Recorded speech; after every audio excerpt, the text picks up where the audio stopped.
Did you know that there are 3 different types of heat injuries? And did you also know that one of them can be fatal? It can happen to anybody, and it doesn't even have to be from physical exertion. Me being a medical professional, it's important for me to recognize the signs and symptoms of heat injuries, as I will be the one providing care for that person. However, it's important for you to recognize the signs and symptoms, as you can prevent yourself from having a heat injury, or you can help prevent somebody else from having a heat injury. So what are the 3 kinds of heat injuries you can get? There's heat cramps, heat exhaustion, and heat stroke. Heat cramps are the least severe, although they can be very painful. It can be reversed. The next one will be heat exhaustion. That comes after the cramps. This can be reversed as well, but it can also be very easily turned into a heat stroke, so it's important to catch this one on time, or else it can go very bad very fast. The last one is heat stroke. These are the deadliest kinds of injuries and require immediate medical attention. So how do you recognize the difference between all 3 of those? Heat cramps, like I mentioned earlier, will be painful, and it's exactly what it sounds like. They're heat cramps. So you'll usually get cramps in your lower extremities, such as your thighs or your calves, mostly in the calves, but if you catch it on time, it's reversible, and it usually doesn't go any farther than that. Once you get into heat exhaustion, that's pretty much the next level, as you could say, in the heat injury. So you'll still have your cramps, only this time you can experience fever, you can experience vomiting, headache, and you can even faint from heat exhaustion.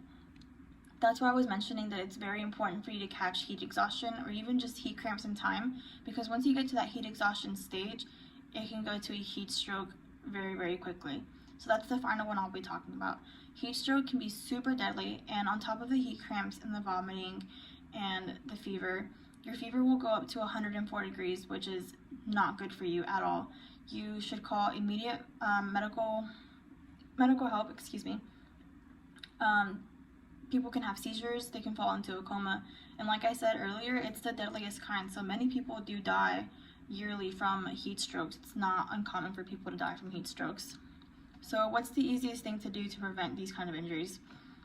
You always want to hydrate when you go outside. Even if it's not super hot outside, you want to keep your body hydrated, because that's the easiest way to prevent any kind of heat injury. Make sure you protect yourself from the sun. So whether that's wearing sunscreen, wearing sunglasses, wearing light colored clothes, anything that's going to keep the sun from penetrating your skin as much, or just protecting your skin, helps a lot. A lot of people say you shouldn't wear black clothing when you're outside in the sun all day, which is true, which is why if you look outside at construction workers or people who just work outside a lot, that's why you see them wearing really bright reflective clothing, is because it helps keep them from it helps protect them from the sun, and it helps keep them a little bit more cool whenever they're out there working. I already mentioned this earlier, but the other thing you can do is stay hydrated. That is the most and easiest thing you could possibly do. If you're outside, whether you're playing games, sports, working, it's important you drink lots of water, lots of electrolytes, whether it's Gatorade, Pedialyte, stuff like that. You don't want to drink alcohol, you don't want to drink caffeine, stuff like that, because that will take the moisture out of your body very quickly, and it can increase the process or speed up the process of a heat injury. So the last thing you can also do to prevent heat injury is to wear loose-fitting clothing. So those construction workers that I mentioned earlier, you also see that they're, even though they're wearing long sleeve shirts and even though they're brightly colored, they're usually really, really big shirts. So anything that's loose, anything that's bright, even just wearing sunglasses and a hat can really protect you from being outside in the sun all day. And then take breaks. It's not a bad thing to take breaks when you're outside. If you feel like you're out too much, or you start to feel tired, or you feel like you're just sweating a little bit too much, take a break. It's okay. Drink some water, sit in the shade, and just cool off for a little bit, you know?